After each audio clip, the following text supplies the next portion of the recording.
Wassalatu wassalamu ala Rasulillah wa ala alihi wa man walah. Rabbi shrah li sadri wa yassir li amri wahlul 'uqdatam min lisani yafqahu qawli.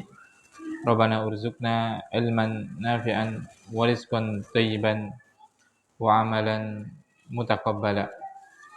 Kaum muslimin wal muslimat rahimani wa rahimakumullah. Alhamdulillah, kita panjatkan puji dan syukur kita kehadirat Allah Subhanahu wa taala atas segala curahan nikmat yang Allah limpahkan pada kita sehingga kita masih diberikan istiqomah di atas syariat, istiqomah di atas ilmu, dan semoga istiqomah di atas amal sampai Allah Subhanahu wa taala mengambil kita dari kehidupan dunia yang sebentar ini. Salawat dan salam kita haturkan kehadirat Nabi Agung Muhammad sallallahu alaihi wasallam serta keluarganya, sahabatnya, dan seluruh kaum muslimin dan muslimat yang senantiasa berpegang teguh dengan sunnah beliau sallallahu alaihi wasallam. Nah, seperti biasa pada hari Ahad, selain pekan keempat, kita mempelajari akidah seperti itu ya. Karena akidah itu pangkal segala sesuatu urusan, baik dan buruknya. Apabila akidah itu baik, maka urusan yang lainnya itu akan membaik. Dan begitu sebaliknya, apabila akidah itu rusak, maka akan rusak seluruh amalan yang dibangun di atas akidah yang rusak tadi. Oleh karena itu, perhatian kita terhadap agama, terkhusus akidah, hendaknya menjadi skala prioritas yang paling utama dalam hidup kita, melebihi dari belajar fikih, melebihi dari apalagi sebatas makan dan minum, seperti itu, melebihi dari pekerjaan kita, melebihi dari semuanya. Maka alokasikan waktu kita untuk mempelajari, untuk mengajarkan akidah yang pertama. Nah, kita masih membaca kitab Fadlul Islam yang ditulis oleh Syekh Muhammad Ibni Abdul Wahab rahimahullahu ta'ala sampai pada bab fa'akim wajhaka lid-dini hanifa fitratallahi allati fataran nasa 'alaiha. Hadapkanlah wajahmu ke dalam agama Allah SWT yang lurus,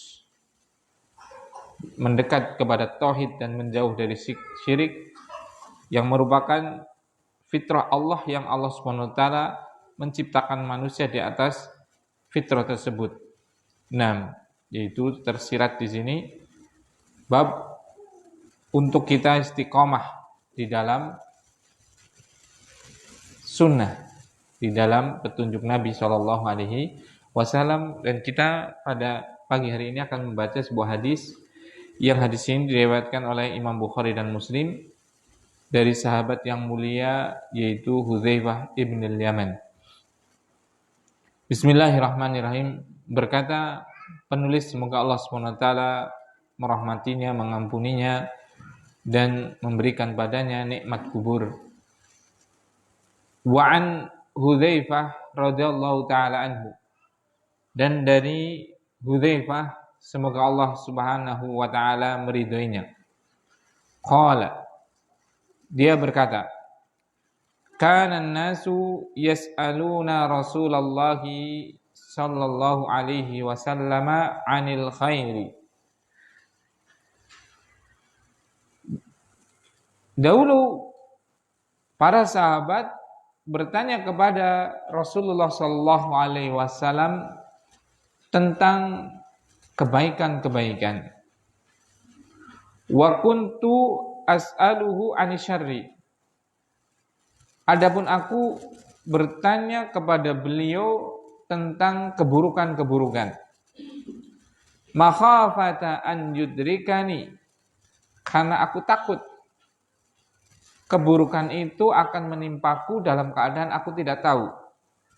Fakultu, maka aku bertanya kepada Rasulullah sallallahu alaihi wasallam, ya Rasulullah, wahai Rasulullah, inna kunna fi jahiliyatin wa syarrin.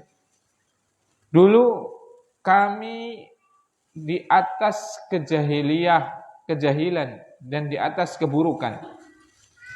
Faja'anallahu bihadzal khairi. Kemudian Allah Subhanahu wa taala mendatangkan kepada kami dengan agama yang sangat baik dan mulia ini. Fal ba'da hadzal khairi min syarrin. Apakah setelah kebaikan ini akan ada keburukan? Qala na'am. Maka Rasulullah sallallahu alaihi wasallam menjawab, iya. Fakultu. Kemudian aku, yaitu Hudzaifah ibn al-Yaman berkata, wa hal ba'da dzalika syarri min khairin? Apakah setelah keburukan tersebut akan ada lagi kebaikan? Qala na'am wa fihi dakhan. Benar, akan ada kebaikan lagi tapi sudah bercampur dengan kekotoran. Qultu, maka Hudzaifah bin Yaman dia bertanya, wa ma dakhanuhu? Apa kotorannya? Qal, maka beliau menjawab sallallahu alaihi wasallam, qaumun yastannuna bi ghairi sunnati. Akan ada umat, sekelompok manusia yang mereka mengamalkan sunnah, mengamalkan jalan tapi bukan jalanku. Wa yahtaduna bi ghairi hadi, dan mereka mengambil petunjuk dan mengajarkan petunjuk tapi bukan dari petunjukku. Ta'rifu minhum wa tunkiru. Engkau mengenali amalan mereka, sebagiannya ada yang benar. Wa tunkiru, dan engkau mengingkari sebagiannya mungkar. Nah, qultu, maka aku bertanya kembali, kata Hudzaifah, fal ba'da dzalikal khairi min syarrin? Apakah setelah kebaikan itu ada lagi keburukan? Qal na'am. Kemudian Rasulullah SAW menjawab, benar. Fitnatun umya, adanya fitnah yang sudah sangat buta. Wa du'atun ala abwabi jahannama, dan banyak sekali dai-dai penyeru kepada pintu-pintu jahanam. Man ajabahum ilaiha qadafuhu fiha. Siapa saja yang mengikuti seruan dai-dai tadi, maka mereka akan melemparkannya ke neraka jahanam. Qultu, ya Rasulullah, sifhum lana. Kemudian aku bertanya lagi, wahai Rasulullah, sifatkan kepada kami karakter ciri-ciri mereka. Faqal, maka Rasulullah SAW menerangkan, hum min jildatina wa yatakallamuna bi alsinatina. Mereka itu dari kulit kita, dari orang kita. Bahkan mereka berbicara dengan bahasa kita. Qultu, kemudian beliau bertanya lagi, fama ta'muruni in adrakani dzalik? Apa yang engkau nasihatkan kepadaku jika aku menjumpai zaman tersebut? Qal, maka Rasulullah SAW menjawab, talzamu jama'atal muslimina wa imamahum. Kamu berpegang teguh, berbarengan dengan jama'atul muslimin, dengan ahlus sunnah wa imamahum, dan imam-imam mereka dan pemimpin mereka.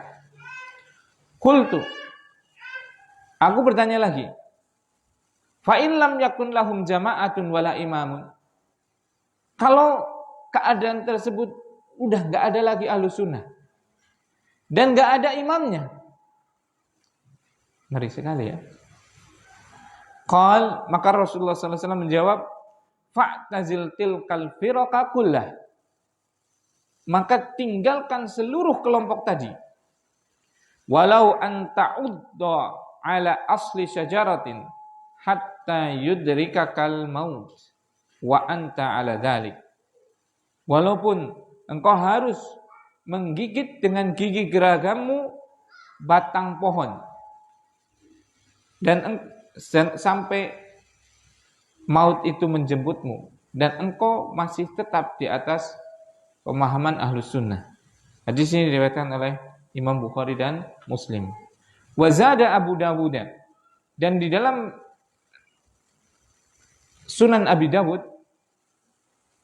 ditambahkan, ada riwayat tambahannya. Qultu, kemudian dia bertanya lagi, aku bertanya lagi, itu Hudzaifah.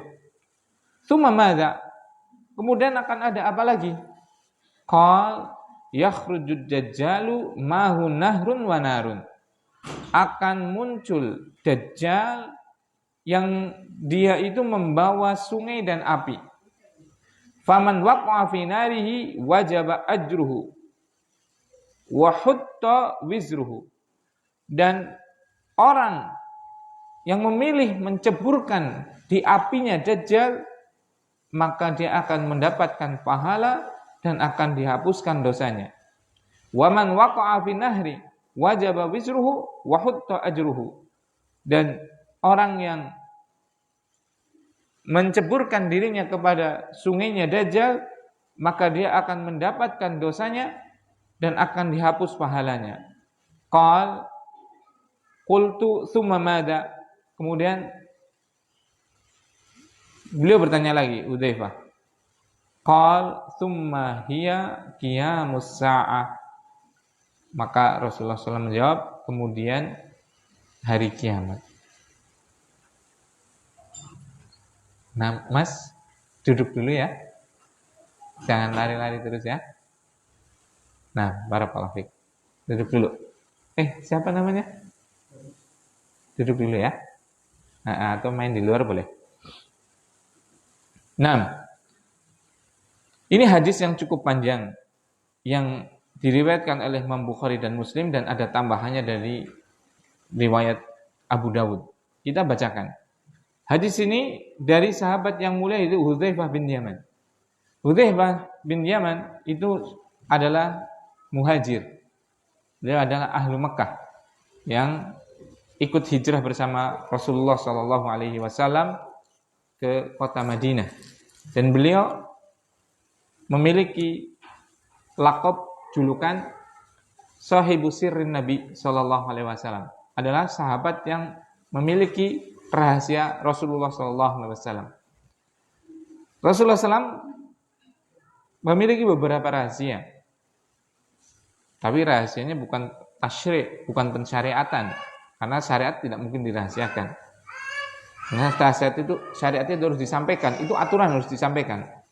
Makanya antum kalau belajar, terus ada syariat yang disembunyikan oleh guru antum, fa'lam anna fihi minaz zaih.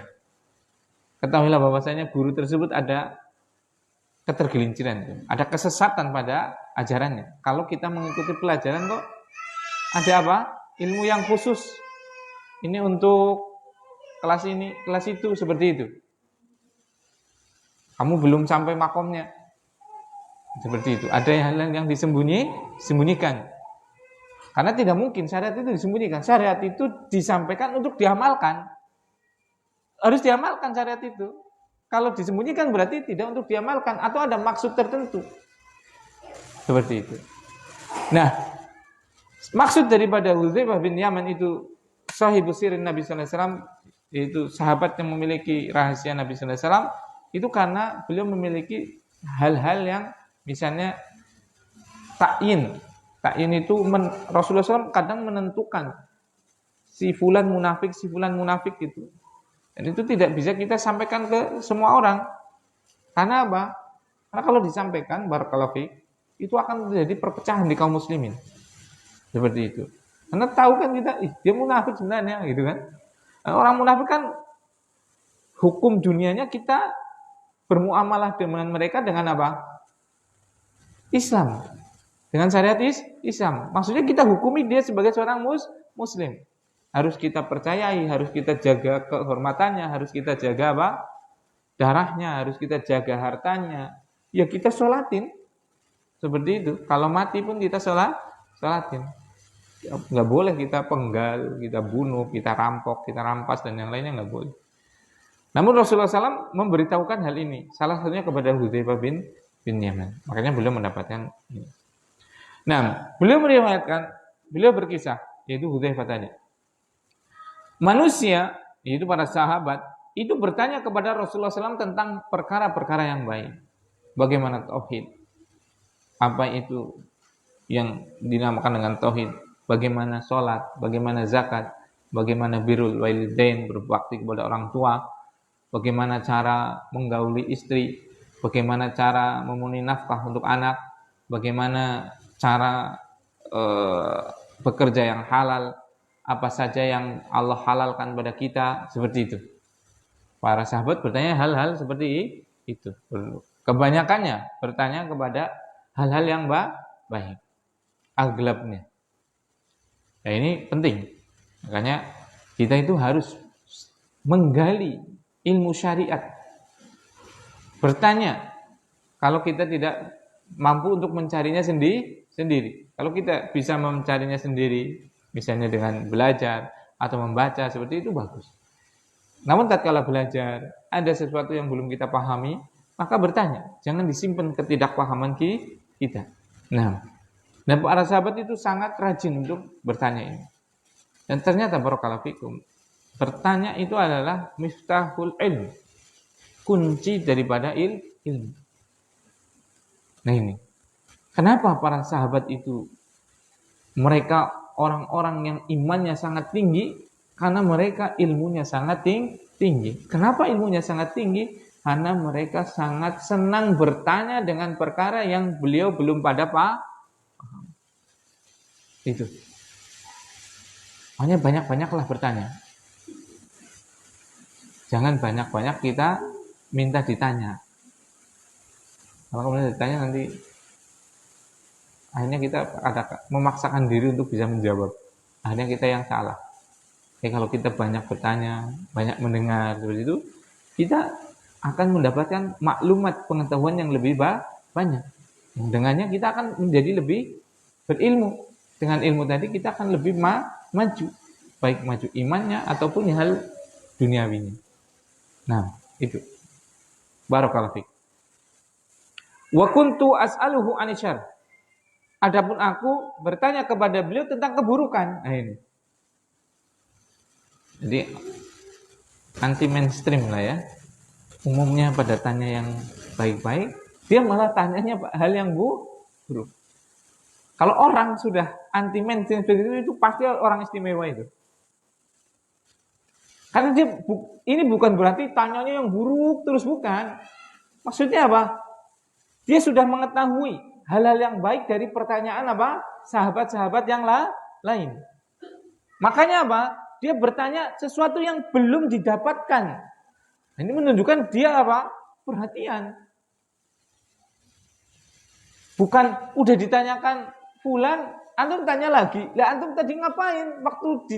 Waktu misalnya di sini Pak Gofur tanya, Ustaz, bagaimana cara sholat duha? Anak terangin. Nah, terus Pak Slamet minggu besok tanya lagi, Ustaz, sholat duha bagaimana ya Ustaz? Lah antum minggu kemarin datang, Boh. Ini misalnya aja Pak itu ya. Dan antum minggu kemarin datang, Boh. Ya datang.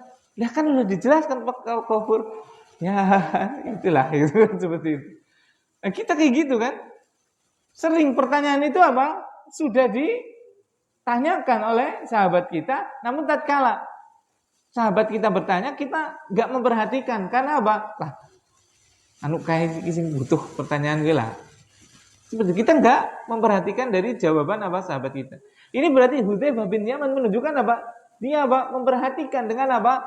Hal-hal yang sudah dijawab oleh Nabi SAW. Sehingga pertanyaannya jujur keluar daripada hal yang biasa. Itu bertanya tentang keburukan. Bukan berarti beliau enggak bertanya tentang kebaikan. Kenapa? Dia sudah apa? Mendapatkan faidah dari siapa? Pertanyaan-pertanyaan siapa? Sahabat yang lain. Nah itu ya. Minggu ngemben dari pakai ditakon maneh. Ustaz, sholat dua gimana ya? Waduh, tambah parah ini. Barakallahu fiik. Minggu depannya lagi minggu keempat kajian Ustaz Hendra. Libur, bukan kajian anak. Seneng banget. Abu Anju kayak. Minggu depannya lagi, berarti bulan depan gitu. Tanya lagi siapa Pak Ido yang tanya lagi? Iya Pak.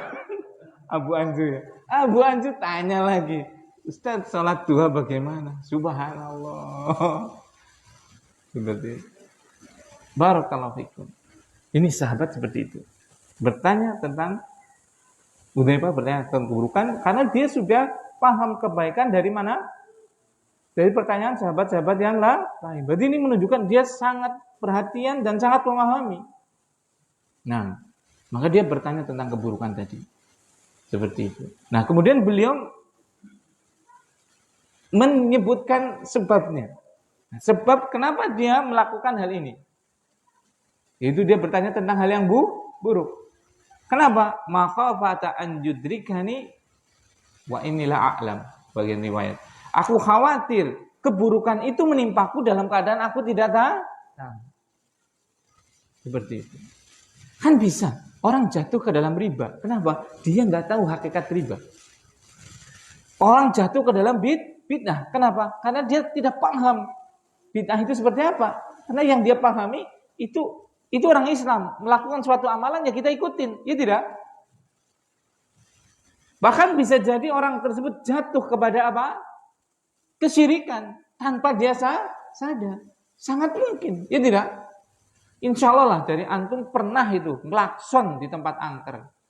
Pernah yakin saya itu. Ada dan nggak usah saya Ustaz, nggak usah. Itu kan hal yang nggak baik gitu ya. Pasti ada dari salah satu antum yang pernah apa? Ngelakson di tempat yang angker. Pasti sudah. Ya enggak? Karena belum padahal itu apa? Syirik itu. Karena dia pasti mengklakson di tempat yang angker, pasti dia punya apa? Pengagungan, izin ataupun apa terhadap yang menguasai tempat tersebut. Dia tidak, dia punya keyakinan seperti itu ya. Iya. Kalau di tikungan tajam, gelap, antum klakson wajar. Ya takut ada kendaraan lawan arah, papasan, kaget ya kan. Nah sekarang tempatnya lurus, jalannya lebar. Misalnya di Tonjong. Kan lurus jalannya lebar itu kan. Lampu juga banyak. Nah, antum klakson di situ fungsinya apa? Enggak ada orang lagi. Nah, wingi akeh sing korban Ustaz. Bulan Maret April. Bulan April masih pitu sing mati antara Aji Barang Gedung Legok, Gedung Pekuncen gitu. Mati ya Allah sudah menetapkan orang untuk mati. Lu sing liwat itu mungkin jutaan yang liwat ya kan. Ada yang mati 7 ya wajar, patut itu sebulan itu kan. Misal gitu loh. Seandainya yang mati 10 aja, ya wajar aja itu kan. Bahkan seandainya kiamat hari bulan kemarin aja wajar aja. Iya enggak? Kiamat bledugdel, mati kabeh. Wajar atau tidak? Ya wajar aja. Kok disangkut pautkan gitu kan. Ana sing nyebar beras kuning, ana sing nasi Pak Saiful, aduh, ki madan iya Pak ya. Kayak kayak bahaya kayak. Langkah fungsinya jenggot ya ngeri. Seperti itu. Ya berarti itu anaknya harus diajarkan tauhid itu. Kecuali aja lunga-lunga wengi-wengi gitu ya. Maksudnya mungkin gelap, bapaknya udah sepuh gitu ya. Itu enggak ada masalah ya. Lah wong esuk-esuk langkah motor lang apa jelunga-lunga Pak. Lho, ya nyung pengen tilik sedulur nang Pandansari. Umpamane dewekan gitu kan. Seperti itu. Masya Allah kan, itu seperti itu. Itu rapuhnya tauhid di kaum muslimin. Salah satunya apa? Karena tidak belajar tentang hal yang buruk. Nah ini. Dan beliau menyebutkan, kenapa saya bertanya tentang keburukan? Tentang syirik, tentang bid'ah, tentang maksiat. Bahkan para imam pun mengikuti jejak beliau, jejaknya Hudzaifah bin Yaman. Misalnya, ada yang menulis kitab apa? Al-Kabair. Iya kan? Dosa-dosa besar. Ada yang menulis kitab misalnya apa? Nawaqidul Islam. Pembatal ke-Islam. Itu kan hal-hal yang buruk. Ya tidak? Ditulis itu. Tujuannya apa? Makhafata an yudrikani. Aku khawatir keburukan itu menimpaku dalam keadaan aku tidak tahu. Nah, berarti dia mempelajari keburukan bukan untuk melakukannya, tapi untuk apa? Menghindarinya. Kalau sekarang kebalikannya. Orang belajar keburukan agar apa? Agar pintar berburuk sehingga dia berbuat buruk. Masuk penjara itu bukan dia dulu tukang copet. Tatkala masuk penjara bertemu dengan apa? Koruptor. Malah keluar bukan jadi tukang copet lagi. Alhamdulillah dia sudah nggak pernah nyopet lagi. Nggak pernah itu kelihatan dari Kali Bogor ke Aji Barang, nggak pernah. Sudah nggak pernah. Dulu tak iya, memang dia Kali Bogor, Aji Barang itu rutenya. Kalau temannya itu Kali Bogor ke terminal. Sekarang udah nggak pernah itu. Ya, sekarang di mana? Sekarang jadi DPRD. Subhanallah. Sekarang banyak orang yang belajar keburukan untuk apa? Untuk diamalkan. Seperti itu. Iya tidak? Banyak orang yang belajar bagaimana cara jualan narkotika. Bagaimana, bahkan mungkin ada yang berjual unsur-unsurnya apa aja, zat-zatnya apa aja. Bukan lagi jualan, bikin malah seperti itu. Dia mengetahui yang buruk, tapi untuk apa? Diamalkan. Na'udzubillah. Makanya di sini Hudzaifah bin Yaman menyebutkan alasannya. Kenapa saya bertanya keburukan? Keburukan kok ditanya? Gitu kan? Karena beliau punya alasan. Saya takut keburukan itu menimpaku dalam keadaan aku tidak tahu. Nah ini. Makanya itu ya. Anak itu waktu di Imam Bukhari itu ada seorang ustadz itu, ya Allah ya Rabb. Anak itu nggak tahu itu. Pokoknya ada murid nyeleneh itu, ya ada pelanggaran bisa dihampirkan 90% dia tahu itu. Perginya kemana itu dia bisa tahu loh. Ini pasti anak ini kesini gitu, dia bisa tahu itu. Ada dua ustadz itu, yang dia paham seperti itu. Selidik apa? Oh dulu dia seperti itu. Dia pernah mengalami dia anak yang beling gitu loh. Santri yang beling, tapi apa? Beling dalam tanda kutip itu, yang bari wajah. Akhirnya apa? Dia tahu persis. Dia bisa memahaminya. Memahami mana anak ini arahnya kalau kira-kira keluar itu kemana gitu. Makanya pelanggarannya dikit sekali di sana itu. Kira-kira ada yang bawa HP, disembunyikannya di mana itu bisa ketahuan itu loh. Walaupun sangat sedikit lah. Seperti itu yang bawa itu bisa tahu gitu, yang kita nggak nyangka lah seperti itu. Jadi karena dia apa, tahu tempat-tempat kemungkinan keburukan santri kabur itu kemana, atau mungkin ada yang merokok kira-kira tempatnya di mana gitu, paham seperti itu.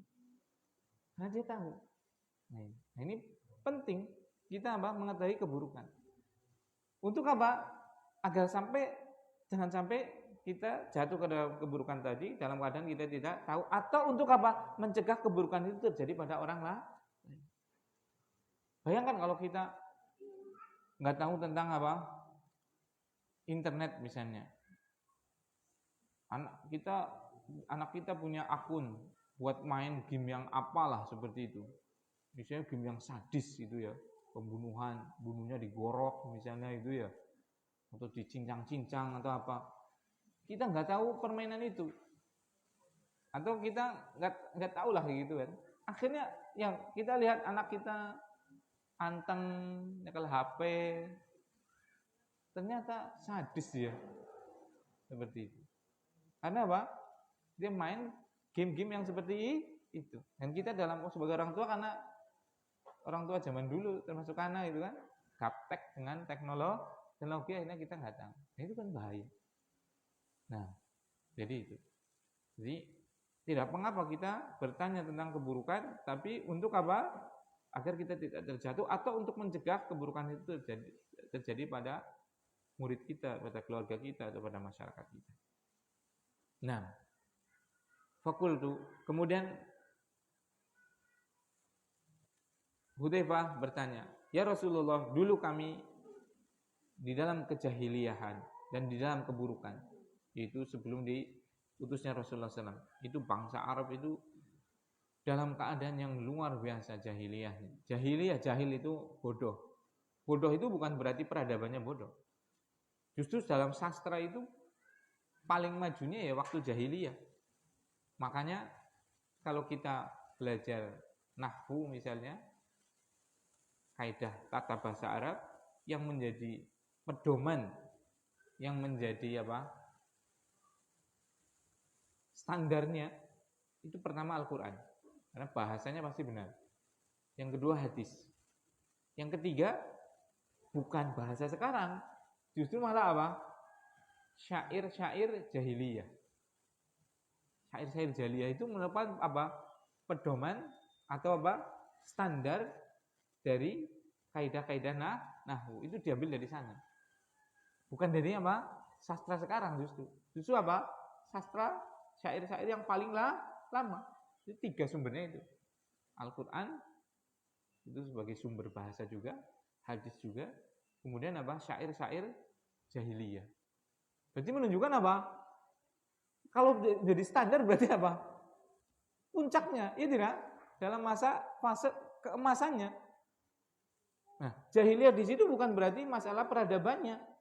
Jahiliyah di situ adalah jahil dengan Robnya, jahil dengan syariat, jahil dengan agama. Karena Allah itu walaqad ba'atsna fi kulli ummatin rasulan an ibudullaha wajtanibut taghut. Dan setiap umat itu aku utus rasul untuk memerintahkan mereka para rasul agar menyampaikan kepada umatnya beribadah kepada Allah Subhanahu wa taala, mentauhidkannya dan menghindari tauhid, sesembahan selain Allah. Berarti sebenarnya ada itu.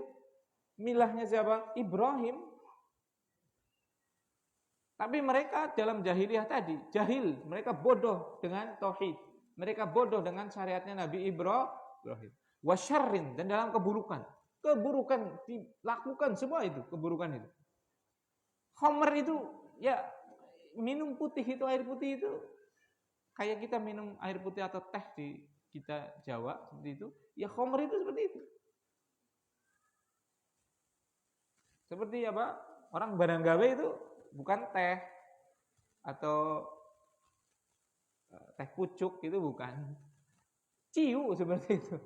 Kalau ada hajatan berarti ciu yang. Dan sebagian masyarakat non-Islam pedalaman itu ya seperti itu. Bahkan nggak usah pedalamannya, modernnya kan seperti itu kan. Standing party, minumannya wine, whisky dan yang lainnya. Iya tidak? Itu kembali lagi itu, jahilah gitu. Walaupun mereka sekarang pakainya Lamborghini. Tapi hakikatnya mereka jahiliyun. Mereka orang-orang yang jahil. Karena nggak tahu syariat, nggak tahu agamanya. Agama apapun itu melarang yang namanya khamr. Maksudnya agama samawi ya. Agama Nasrani, Kristen, agama Yahudi itu melarang. Karena itu adalah agama Nasrani, agama Yahudi itu agama sama yang diturunkan oleh Allah Subhanahu wa taala. Cuma sudah dinasakh, sudah dihapus setelah diutusnya siapa? Nabi Muhammad SAW. Semua harus mengikuti sunnahnya Nabi Muhammad SAW. Nah seperti itu. Mereka minum khamr, mereka berzina, mereka judi. Mereka bahkan Masya Allah itu kan, sampai anak tatkala dilahirkan pada keluarga itu anak perempuan, mereka itu malu sekali kalau mendapatkan apa? Anak perempuan. Dan sebagiannya apa? Dibunuh hidup-hidup, dikubur hidup-hidup. Diasingkan, kemudian tatkala sepi, apa? Dibawa ke gurun, kemudian apa? Dikubur hidup-hidup. Dan itu disebutkan dalam Al-Quran, dan itu dibenarkan dalam sejarah. Itu kan sudah keburukan yang luar biasa. Lebih hina daripada hewan itu. Nah, karena hewan pun nggak sampai membunuh siapa? Anaknya. Ini sudah melampaui apa? Batasan-batasan daripada hewan. Luar biasa buruknya. Nah, faja'an Allahu bihadal khair. Kemudian Allah mendatangkan kepada kami kebaikan ini, yaitu Islam. Nah, mendatangkan agama Islam. Sehingga mereka lepas dari perbudakan terhadap sesama makhluk menjadi hambanya Allah semata. Itu adalah hakikat tauhid. Iya kan? Kalau tauhid itu maksudnya apa? Mengesahkan seluruh amalan kita, ibadah kita hanya untuk siapa? Allah Subhanahu wa taala. Itu kan tauhid. Kalau mutlak tauhid, dimutlakannya lafaz tauhid itu maksudnya tauhid uluhiyah, yaitu apa? Kita meniatkan seluruh amalan, ucapan, ibadah kita hanya untuk Allah semata. Berarti kita apa? Tidak mungkin memalingkan sedikit pun dari amalan kita untuk apa? Selain Allah. Berarti akhirnya kita apa? Lepas dari seluruh apa? Perbudakan dari makhluk. Kita menjadi siapa? Hamba Allah Subhanahu wa taala semata. Dalam semua aspek. Tatkala kita puasa hanya untuk Allah. Tatkala kita sholat hanya untuk Allah. Tatkala kita menyembelih hanya untuk Allah. Tatkala kita bekerja hanya untuk mencari keridhaan Allah. Tatkala kita berpesta hanya karena Allah. Tatkala kita bermajlis hanya karena Allah. Seluruhnya kita lakukan hanya untuk mencari keridhaan Allah. Sehingga kita tidak pernah takut kepada siapapun. Kita tidak pernah menjilat kepada penguasa. Kita tidak pernah segan dengan orang-orang kaya dari orang-orang kafir. Kita tidak pernah merendahkan diri kita di hadapan orang-orang Nasrani, orang-orang Yahudi. Kenapa? Karena kita adalah orang yang mentauhidkan Allah Subhanahu wa taala, yang tidak akan pernah tunduk kecuali kepada Allah Subhanahu wa taala, yang tidak akan pernah kita beribadah kecuali kepada Allah Subhanahu wa taala. Maka ini para sahabat seperti itu. Nah, yaitu Allah telah mendatangkan kebaikan yang luar biasa. Yang tadinya anak-anak perempuan dibunuh, anak-anak perempuan dimuliakan. Setinggi-tingginya pemuliaan. Setinggi-tingginya apa? Muliakan. Coba.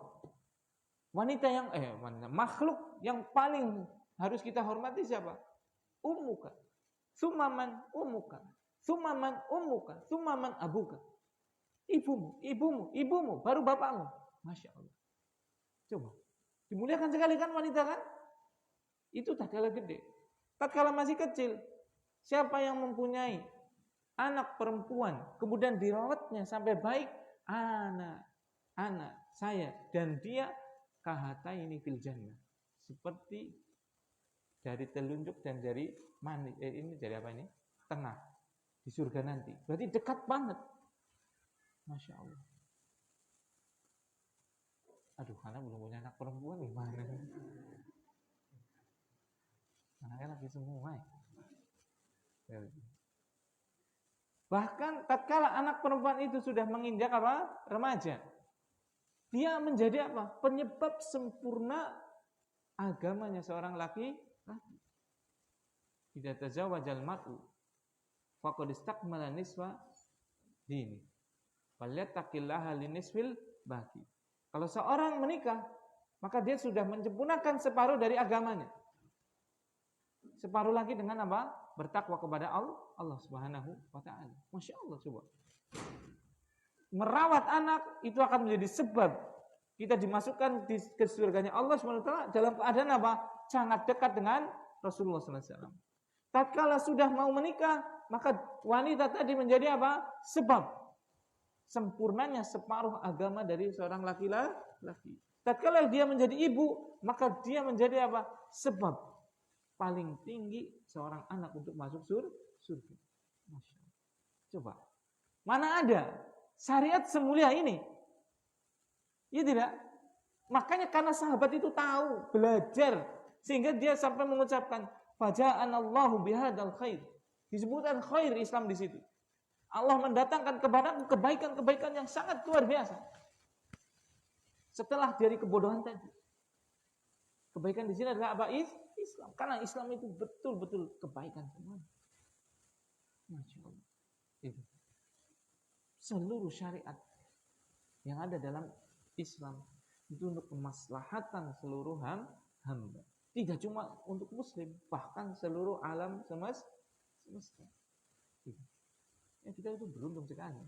Masalahnya kita punya hal yang sangat baik, cuma kita nggak tahu. Orang ngerti loh. Mungkin bagi anak, ini flash disk rusak apa ya, gigal apa ya? Karena saya nggak tahu isinya apa. Tak buang hiburannya flash disk Mas Agis. Isinya desain, garapan apa? Rumah, wis lagi rampung, wis mumet-mumet, nilainya lumayan gede mani. Sing ngerti mbok, ya Allah, aduh penting banget. Atau teng anaknya lah, anaknya kan orang ngerti, godolannya ditutup tak gitu.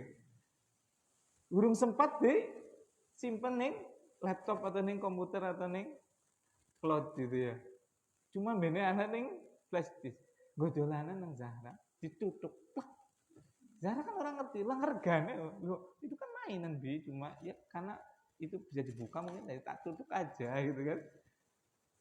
Ya, karena nggak tahu nilai, ya kan? Biasa aja sudah dihancurin malah itu. Tapi yang tahu nilainya coba, aduh ya Allah, seminggu kayak turu bae gitu, karena nahan marah mungkin ya kan. Aduh priwe gitu. Nek-nemen itu kan, karena tahu nilai. Nah masalahnya sekarang kaum muslimin tidak tahu nilai harga dari apa? Akidah dan syariatnya. Sehingga apa? Seolah itu adalah barang remeh yang tidak punya harga. Dia bisa gadaikan untuk sebuah pekerjaan. Boleh kerja di sini, tapi ya mohon maaf, jilbabnya ya sing biasa bae lah, dan tidak boleh pakai rok. Itu masih banyak yang daftar. Bahkan ada yang nggak boleh pakai jilbab di sini. Itu masih ada yang mau. Iya kan? Seperti itu. Na'udzubillah. Karena dia tidak tahu apa? Qimah. Harga dari apa? Agama dan akidahnya. Kalau ini para sahabat, Masya Allah. Karena beliau belajar, beliau memahaminya. Akhirnya apa? Dia tahu nilai dari agamanya. Itu luas biasa. Mahal sekali. Kebaikan yang Allah SWT yang sudah kita miliki. Cuma kita tidak tahu. Bahkan sebagian yang mengabaikannya. Diselah gitu ya. Diselah tok nggak pajangan pantas-pantas saya lah. Ya nengguman Al-Quran seperti itu. Nggak pajangan kaligrafi. Qul huwallahu ahad. Allahu somad lam yalid walam yulad walam yakul lahu kufuwan ahad. Bagus kaligrafi ini. Pas apa? Dagangnya sepi, maring gunung serandil. Nah kepriwe? Allahu somad. Allah adalah tempat kita bergantung dengan segala urusan kita. Tatkala apa? Itu sudah digantung itu ayatnya itu. Bahkan satu surat itu, surat Al-Ikhlas. Tapi karena nggak dipelajari, nggak dipahami, nggak dibaca tafsirnya, nggak paham. Ngertinya ya anggarana Al-Quran kok rezekinya lancar. Pas rezekinya orang lancar, ora apa-apa lah. Ngon jalukaning kae lah. Iyalah. Seperti itu. Subhanallah. Gitu. Karena enggak tahu.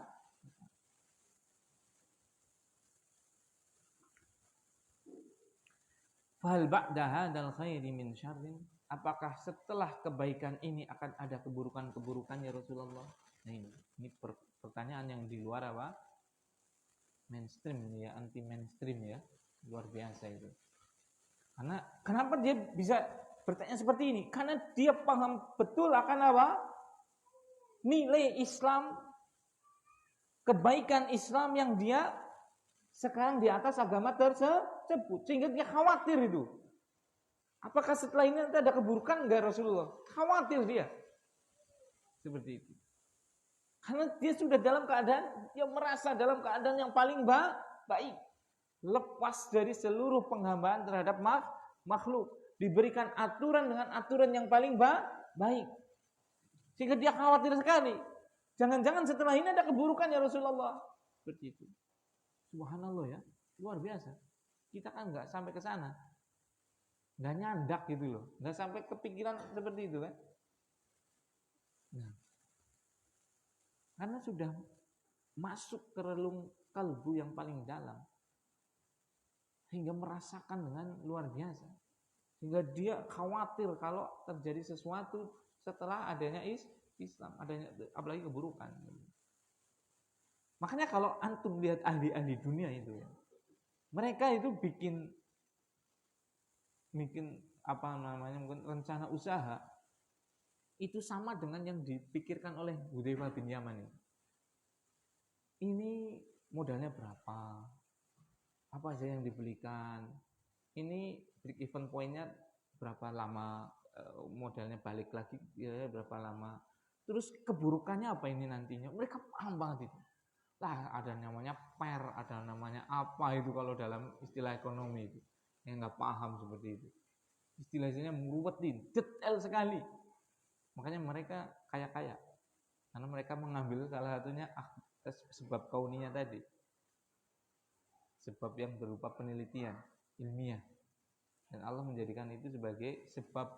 Dan Allah bisa menjadikannya orang tersebut menjadi sukses. Karena dia mengambil sebab. Nah seperti itu. Ini paham benar ini. Ini lokasi di sini itu bagaimana? Masya Allah, ditentukan udah main-main itu mereka itu. Nah kalau kita kan, kita termasuk anak, bahkan mungkin anak lah, bukan jenengan ya, usahakan asal usaha, dibuang kemana bingung. Aduh ini pemasarannya kemana, ini konsepnya bagaimana, dan yang lainnya itu enggak. Nanti kalau kita buat seperti ini, mahal banget, gimana nanti mahal. Tapi antum coba lihat itu. Terutama di negeri-negeri maju, misalnya Jepang itu, ya Allah ya Rabbi, gitu kan. Untuk tanam stroberi, dia mungkin mengeluarkan ratusan juta itu untuk bikin apa? Greenhouse-nya. Ya awalnya memang ngeri, modalnya besar, tapi setelahnya dia santai sekali. Dia bikin greenhouse, bikin apa? Aliran drainasenya, airnya, sehingga nanti akhirnya ada terus walaupun setetes itu lebih hemat daripada ngodek nawang lebeleb. Iya kan? Wengi-wengi ngelebeleb kan nanti satis gitu kan. Mereka nggak ada lebeleb ya man. Bahkan mungkin sekarang semuanya bisa dikontrol dari rumah dengan internet mungkin. Cukup dilihat pakai monitor, mungkin ada apa? Yang mata itu CCTV, ya kan? Ada CCTV, dia bisa apa? Kontrol itu apa? Airnya bisa apa? Nyala sendiri, bisa airnya dimatiin. Subhanallah. Itu sebagian di sana itu seperti itu sudah. Bahkan sudah robotik. Sampai kakak iparana itu main telepon kepada ibunya, ibu mertua saya, mak dongakna lah ya mak. Apa? Moga-moga aku di PHK ya. Dia kan kerja di GS apa? Aki itu ya. Kenapa sih? Meh bendina tanah robot. Teka itu loh, sistem robotik itu. Karena semuanya sudah apa? Pakai apa? Pakai robotik. Robotik nggak punya perasaan, Iwan. Antum ngodekna, domongi sepetit bisa jengkel gitu kan. Akhiran kayak sopan temen. Bisa jengkel gimana? Kita contoh mawon misalnya. Ya kadang telat, kadang lebih, kadang oke, jenenge manusia kados ya manusia, wajar itu. Karena dia bukan robot, nggak bisa di-setel seperti robot. Dan mereka sudah pakai robot itu. Pateni orang kesuh ya kan, dimatiin loh, bukan domain itu, pateni sisan itu loh. Listrik kata pateni orang kesuh loh. Nah sekarang manusia coba, antum potong gajinya coba, langsung mencak-mencak, iya kan? Teka keri domongi, wah untung sih gelem, gitu kan? Seperti anak tambahan anak keperluan seperti kudu nambahi waktu setitik orang duwe tambahan, pelit orang umum. Nah, itu manusia. Nah, makanya sekarang mereka beralih ke situ, ke robot. Seperti itu. Berarti ke robot karena yang paling penting itu mereka bebas de protes gitu loh. Bebas di demo, nggak ada ribut demo kan? Nggak tahu nanti kalau ada transformer beneran itu ya, di demo non transformer mungkin ya. Seperti itu, masya Allah. Kalau buruh kan demo, nuntut ini, nuntut itu, nek ora diawasi ya kadang bermasalah, gitu. Nah seperti itu, sampai seperti itu. Mereka sangat detail dalam penghitungannya orang-orang kafir tadi. Nah, qultu na'am, qala na'am, maka Rasulullah menjawab iya. Nah, apa keburukan yang terjadi setelah Islam tadi? Di antaranya setelah wafatnya Rasulullah SAW yaitu kematiannya Abu Bakar. Apalagi kematiannya Umar yang dibunuh oleh Abu Lu'lu al-Majus, ya kan? Dan setelah terbunuhnya Umar itu kan lakopnya julukannya Al-Faruq, yang membedakan antara yang batil dengan yang hak, yang benar dengan yang batil. Sehingga terbuka fitnah-fitnah itu. Fitnah-fitnah mulai terbuka. Muncul fitnah Khawarij. Di mana puncaknya adalah terbunuhnya Utsman bin Affan sebagai penggantinya. Muncul Syiah. Yang korbannya adalah Ali bin Abi Thalib. Terus sampai sekarang fitnah bermunculan. Seperti itu. Keburukan bermunculan. Wal ba'da dzalika syarri min khairin. Apakah setelah keburukan itu ada kebaikan lagi? Kata Rasul ada, tapi tercampur dengan kotoran-kotoran. Nah ini. Setelahnya memang ada kebaikan, tapi kebaikan itu bercampur dengan kotoran. Rasulullah SAW menjawab, bersabda, la ya'ti alaikum zaman illa kana ba'dahu syarrun minhu. Tidak akan datang suatu generasi kecuali yang setelahnya lebih buruk dari yang awal.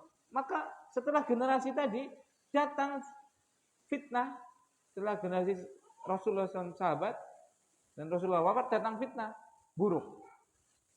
Setelah itu ada kebaikan, tapi kebaikannya tidak akan pernah seperti kebaikan generasi pertama. Ada apa? Ada dakhon di situ. Ada kotoran-kotorannya. Nah, apa kotorannya?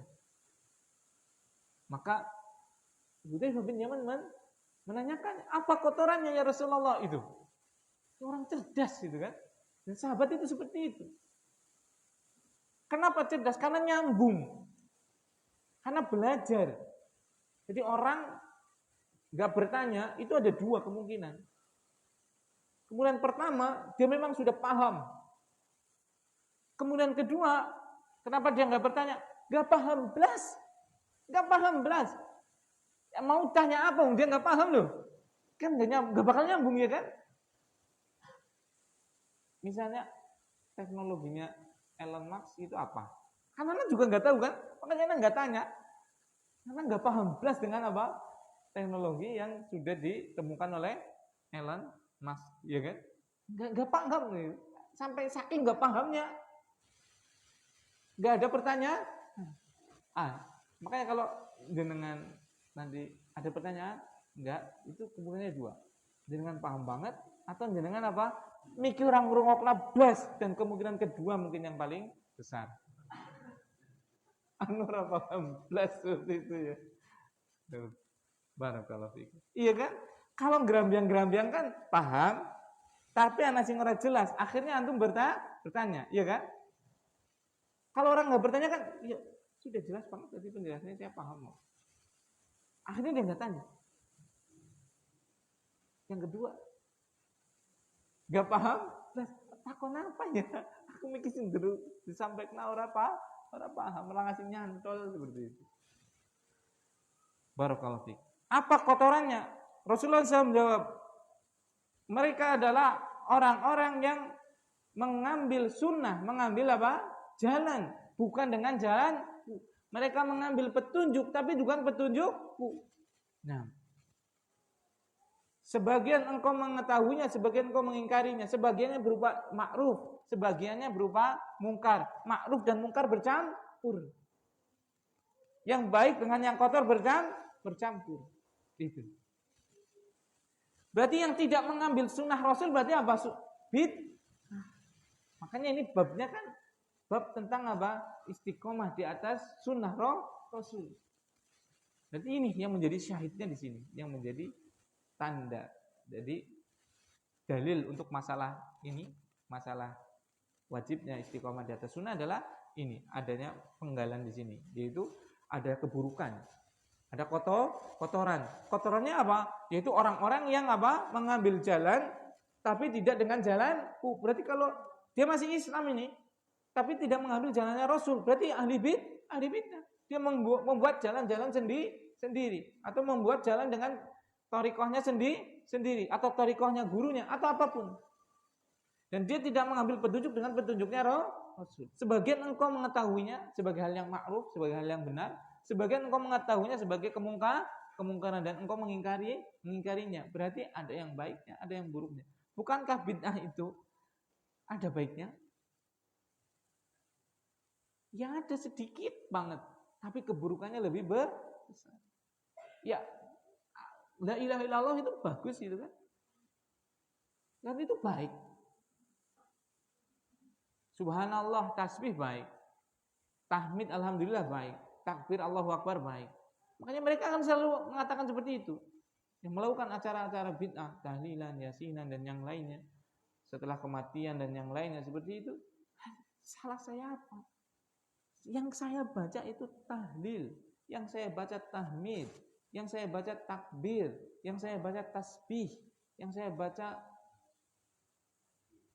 yasin dan yang lainnya. Itu firman Allah, itu kalimat thayyibah. Bukankah telur dicampur muncang, dicampur garam, dicampur daging, dikocok, dituangkan di atas apa? Oh, jangan wajan langsung. Di martabak itulah yang agak enak dikit. Dituangkan di atas apa? Kulit martabak gitu kan, jadinya enak ya kan? Ya sama kan, ini kan hal yang baik semua, kecuali di situ ada ya Yesus, ya Yehua gitu kan, nggak ada. Ya Nyai Loro Kidul itu kan nggak ada. Terus dimasukkan tadi ke dalam adonan martabak tersebut apa? Kencing orang misalnya, itu baru jadi buruk ya kan. Ini semuanya hal yang baik coba. Halal nggak dimakan. Itu analogi yang tidak nyambung. Seperti itu. Nah ini sudah disebutkan oleh Rasul. Itulah keburukannya. Ada kebaikan tapi ada keburukannya, ada kotorannya. Kotorannya itu tadi tidak mengambil apa? Sunnah Rasul, mengambil sunnah orang lain atau bikin sendiri. Ya sudah, itu betul tahlil, tahmid dan yang lainnya. Tapi Rasulullah setelah wafatnya Khadijah melakukannya enggak? Iya kan? Sahabat setelah wafatnya Rasul melakukannya enggak?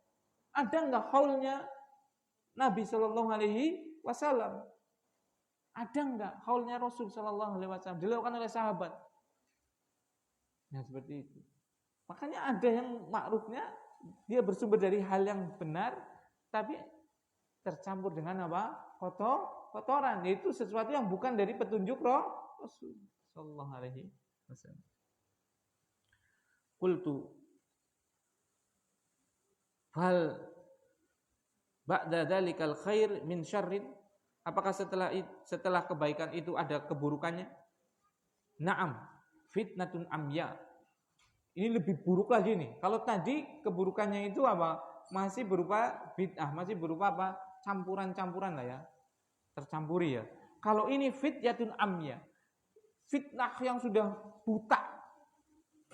Benar-benar kaum muslimin itu buta sudah dengan apa? Dengan petunjuknya, dengan sunnahnya Rasul Shallallahu Alaihi Wasallam. Bahkan di situ jauh lebih baik, lebih buruk lagi apa?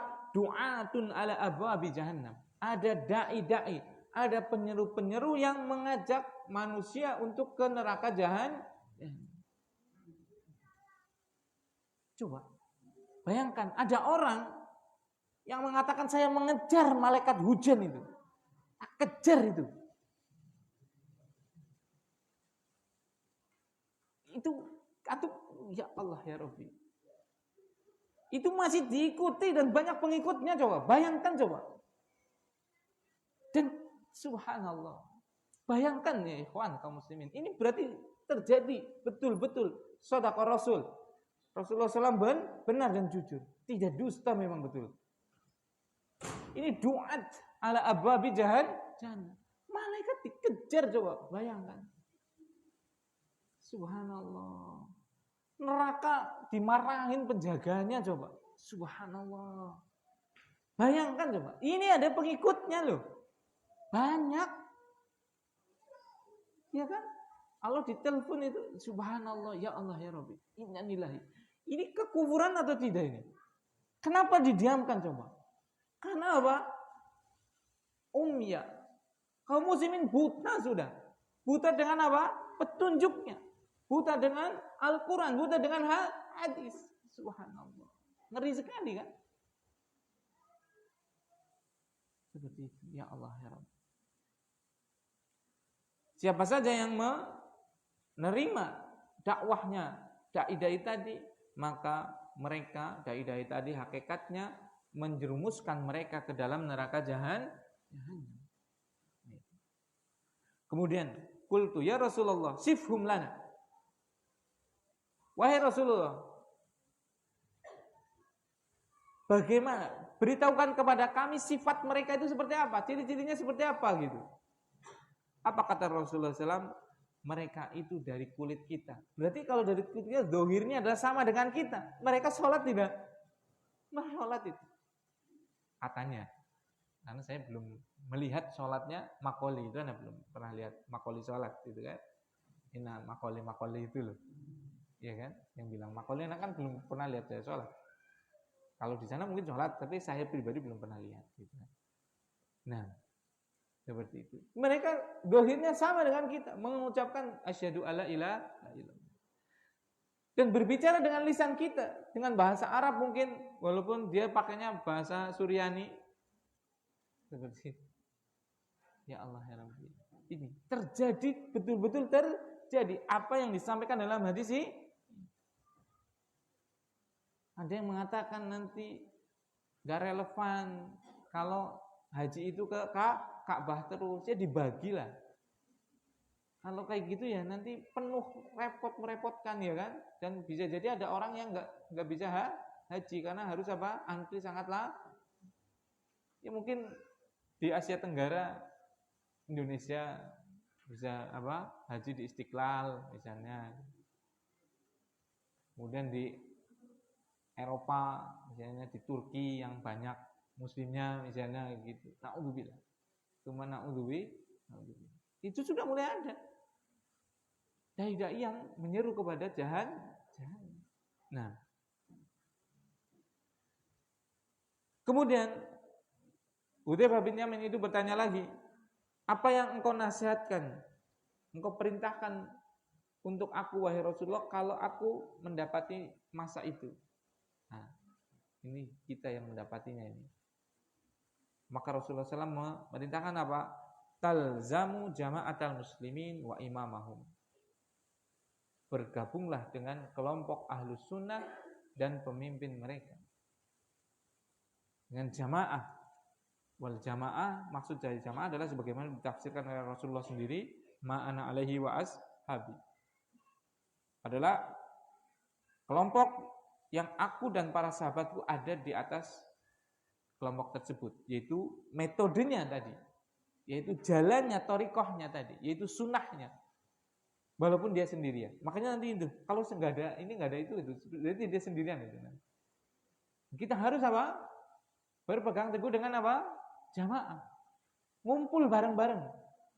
Kalau enggak nanti antum bisa dimakan serigala, dimakan dengan kebid'ahan, kesesatan dan yang lainnya. Kalau kita enggak berkumpul, karena enggak saling menguatkan.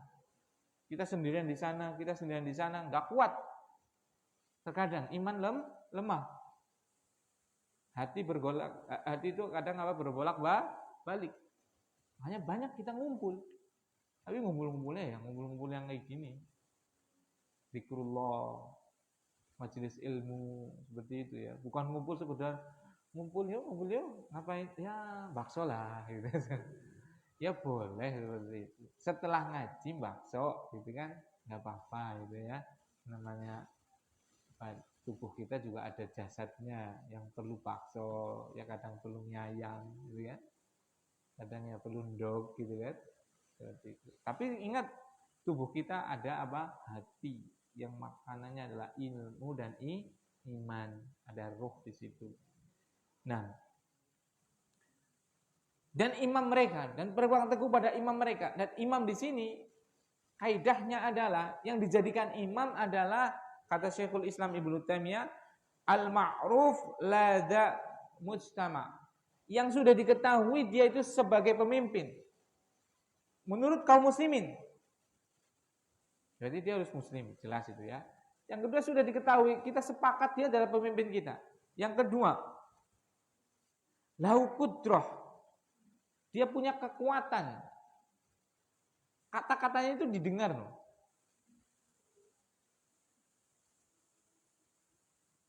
Kemudian yang ketiga itu dia ada. Misalnya di negara kita, yang namanya pemimpin kita adalah presiden kita. Presiden kita itu diketahui kan, seluruh kaum muslimin mengatakan pimpinannya kita siapa? Pak Prabowo sekarang. Dia tidak seperti itu. Walaupun ada plus minusnya. Kemudian apa? Dia punya kekuatan. Tutup masjid ini, bisa enggak? Bisa. Besok langsung tutup. Karena dia punya kekuatan. Dan dia ada.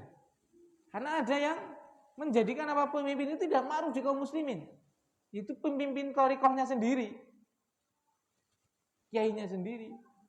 Atau syekhnya sendiri. Atau siapa. Terus ada lagi yang nggak punya kemampuan. Dia nggak punya kemampuan. Nggak bisa untuk bertindak. Secara meluas masif. Bahkan lagi ada yang nggak ada pimpinannya.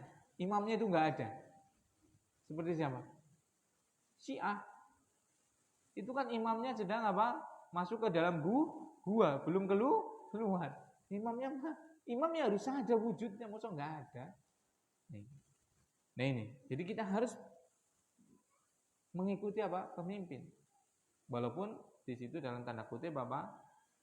Ada tata cara, ada muamalah dengan pemimpin. Di antaranya adalah kita mengikuti hanya yang ma'ruf, dan kita harus mentaatinya. Walaupun dia bukan salafi,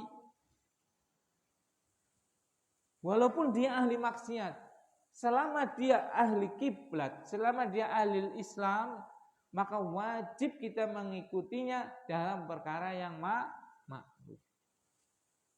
Wa atiullaha wa atiur rasul wa ulil amri minkum. Taatilah Allah, taati Rasul dan pemimpin kalian. La ta'ata fi makhluqin fi maksiatillah. Tidak ada ketaatan kepada makhluk, termasuk makhluk adalah pemimpin. Fi maksiatillah, dalam perkara yang bermaksiat kepada Allah. Ini kaidahnya. Secara asal wajib kita untuk apa? Mentaati pemimpin kita, namun dalam perkara yang ma'ruf, tidak dalam kemaksiatan. Kayak KTP. Ma'ruf atau tidak? Ma'ruf. Minimalnya itu enggak ada larangannya. Mana dalilnya dalam Al-Quran Ustaz? Suruh bikin KTP, suruh bikin SPPT, suruh bikin akte nikah. Nah ini bapak-bapak ini ya, mana Ustaz? Yang penting kan nikah ada walinya, ada mempelainya, laki-laki perempuan, ada 2 saksi yang adil, ada maharnya, sudah cukup Ustaz. Saya mau poligami kok nggak boleh, harus ke KUA ini. Ya, ini pemerintah. Ya, nggak ada perintahnya dalam Al-Quran untuk mencatatkan di KUA. Ma'ruf atau tidak itu? Baik. Kalau baik berarti harusnya apa? Wajib. Nah, lalu bagaimana orang yang poligami nggak ke KUA? Apa ini? Nikahnya ini sah atau batil? Sah? Sah secara agama? Itu yang jadi tadinya mau jadi judul di sana, habis itu anak pulang, akhirnya nggak jadi. Makanya nggak jadi poligami anak itu, karena nggak tahu hukumnya dulu ini. Itu apa? Idnu zaujatil ula, izin istri pertama untuk nikah. Kata kalau KUA itu harus ada izin istri pertama kalau mau ta'adud itu kan. Nah, karena pulang di sini, jadi akhirnya bahasnya itu tadi nggak dibahas. Karena nggak dibahas, saya nggak tahu ilmunya. Karena nggak tahu ilmunya, saya nggak melakukannya. Seperti itu. Jadi kalau tahu ilmunya ternyata sah kata Pak Kiran tadi, wah semangat. Siapa mufti nek Pak Kiran? Aku ngikuti Pak Kiran gitu ya. Jangan-jangan Pak Kiran juga pengen. Jadi akhirnya ngomong sah ya maksudnya apa pakai kayak mulai pola. Barakallahu fiik. Seperti itu. Nah, kemudian dia bertanya lagi, kalau nggak ada jamaah, nggak ada imam, nah dia sendirian gitu. Maka apa kata Rasulullah? Tinggalkan seluruh kelompok tadi, tinggalkan, jangan ikut-ikutan kelompok tadi. Yang tidak berpegang teguh di atas Al-Quran, yang tidak berpegang, nggak usah ikut-ikutin, walaupun kita sendirian. Tinggalkan kata Rasulullah, tinggalkan dan pegang teguh sunnah yang antum sudah miliki, manhaj salaf yang sudah antum pegang dan kenal tadi. Dengan apa? Gigi geragamu seolah-olah engkau seperti apa? Menggigit batang pohon. Itu. Enggak usah ikut-ikutan. Seperti itu. Sampai maut menjemputmu, Masya Allah. Sampai mati itu berarti itu. Berarti akidah manhaj itu harganya harga apa? Harga mati ini. Amerika harga mati atau tidak? Tidak, dulunya bukan Amerika kok. Dia penjajah, Amerigo Vespucci itu penjajah Indian. Suku asli Amerika adalah apa? Indian. Australia harga mati atau tidak? Tidak. Dulunya punya aborigin. Datang penduduk Eropa. Ya tidak. Indonesia harga mati atau tidak? Amerika aja nggak harga mati yang gede gitu kok. Soviet aja sudah hancur kok. Ya tidak? Ya bukan kita mau menghancurkan Indonesia, bukan. Tapi maksudnya ada yang lebih penting daripada NKRI. NKRI penting, ya bukan kita apa? Meremehkan, bukan. Cuma akidah itu jauh lebih penting. Manhaj itu jauh lebih penting. Kenapa? Rasulullah SAW ini hatta yudrikal mautu wa anta ala zalik, sampai maut menjemputmu dan kamu tetap di atas manhaj tersebut, di atas akidah tersebut. Itu.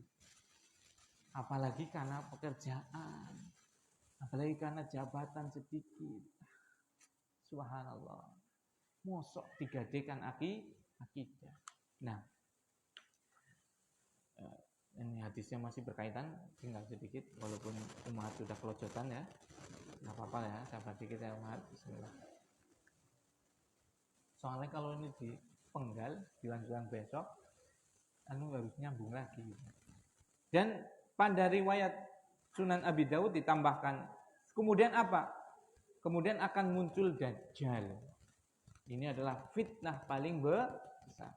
Makanya Rasulullah SAW mengajarkan kita setelah selesai sholat, saking besarnya fitnah ini, Rasulullah SAW mengajarkan kita doa untuk berlindung dari 4 fitnah. Yang pertama fitnah apa? Fitnatil mahya, fitnah kehidupan. Berarti hidup itu fitnah besar itu, ikhwan. Sampai kita berlindung setiap selesai sholat itu. Berarti kehidupannya adalah fitnah yang sangat fitnah apa lagi? Kematian. Fitnah apa lagi? Fitnah azab kubur. Kemudian fitnah apa lagi? Dajjal. Ingat, ini fitnah yang sangat besar loh. Sampai-sampai sebagian salaf, kalau ada anaknya, dia sholat kemudian ditanya, belum membaca ini, suruh diulangin. Itu saking apa? Bukan berarti sholatnya nggak sah. Itu sholat, hitungnya sholat sunnah, sholat nafilah itu. Suruh membaca apa? Doa perlindungan dari 4 hal. Perlindungan dari dunia. Dunia itu ngeri sekali loh. Yang ditimpakan baginya kenikmatan, mereka bisa terlena. Yang sedang diuji dengan apa? Kesengsaraan, mereka bisa tidak sabar. Fitnah kematian jelas. Fitnah kubur. Dan paling ngeri adalah fitnah dajjal. Kenapa fitnah dajjal ini? Yahrudul dajjalu ma'hu narun wa nahrun. Dia akan membawa sungai dan api. Karena dia mengaku Tuhan. Dia bisa menghidupkan dan bisa mematikan. Biiznillah. Karena izin Allah sebagai ujian. Nah, dan tidak ada yang bisa mengetahui kecuali orang yang beriman. Fitnahnya itu luar biasa. Luar biasa. Hampir-hampir habis yang apa ada di muka bumi ini dari apa fitnahnya dajjal. Keluar dari keimanan seperti itu. Nah, ada sungai dan ada apa? Api. Yang masuk ke sungai berarti apa? Dia telah apa? Mendapatkan dosa dan menghanguskan apa? Pahalanya. Dia masuk ke neraka hakikatnya. Dan yang masuk ke apinya dajjal berarti dia apa? Telah mendapatkan pahala dan menghapuskan dosanya. Nah, bagaimana dia tahu? Karena dia punya ilmu. Dia tahu hadis ini akan apa? Muncul dajjal. Sekarang jangankan seperti dajjal ya, Pak. Yang cuma bisa dengan gol tangan Tuhan saja dijadikan Tuhan. Siapa gol tangan Tuhan? Maradona. Itu ada agama Maradona di Argentina, Lewan. Ada loh itu agama Maradona. Kan kebangetan gitu kan. Karena saking apa? Saking senangnya orang Argentina dengan apa? Piala dunia yang dia menangkan seperti itu. Sampai apa? Tatkala Maradona meninggal, itu dia jadikan sebagai agama. Coba, kan gak masuk akal belas. Ya tidak? Atau yang lebih logik lagi yang Sai Baba itu. Yang di India itu, yang bisa mengeluarkan emas katanya. Itu sampai di Tuhan, itu masih mending lah ya, punya kelebihan ya. Ada sapi yang dituhankan itu loh. Subhanallah. Sampai salah satu gubernur di Indonesia itu, tatkala korban, dia nyenggol dulu, bukan kita nyenggol dulu ya. Udah minoritas nyenggol lagi. Maafkan Indonesia untuk hari ini.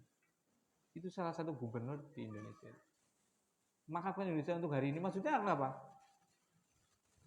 Karena hari itu sapinya banyak banget yang disembelih gitu loh. Ya gitu kan sudah nggak usah ngomong kayak gitu ngapain ya kan? Ya sekalian dihujat sekalian itu. Hari ini saya makan Tuhan, begitu kan? Tuhannya tak sate, Tuhannya tak rendang. Dia duluan yang apa? Cuma dia nggak usah komen-komen kayak gitu, iya kan? Jadi Islam itu cinta damai. Kafir itu yang selalu bikin musuh. Dia kan yang memetik dulu kan. Ya sudah biar lakum dinukum waliyadin. Kan seperti itu. Barakallahu. Nah. Tsumma madza? Kemudian apa ya Rasulullah? Kemudian hari kiamat. Nah, ini yang disampaikan. Mohon maaf kalau ada tutur kata yang kurang berkenan. Ada pertanyaan? Nah, kemungkinannya apa Nan? Kalau nggak ada pertanyaan? Maksud banget 100%. Yang kedua, babar blas ora paham. Dan kemungkinan yang paling tinggi apa Nan? Yang kedua, surah papalah, soalnya berkah ngaji. Subhanakallahumma bihamdika, asyhadu an la ilaha illa anta, astaghfiruka wa atubu ilaik. Assalamualaikum warahmatullahi wabarakatuh.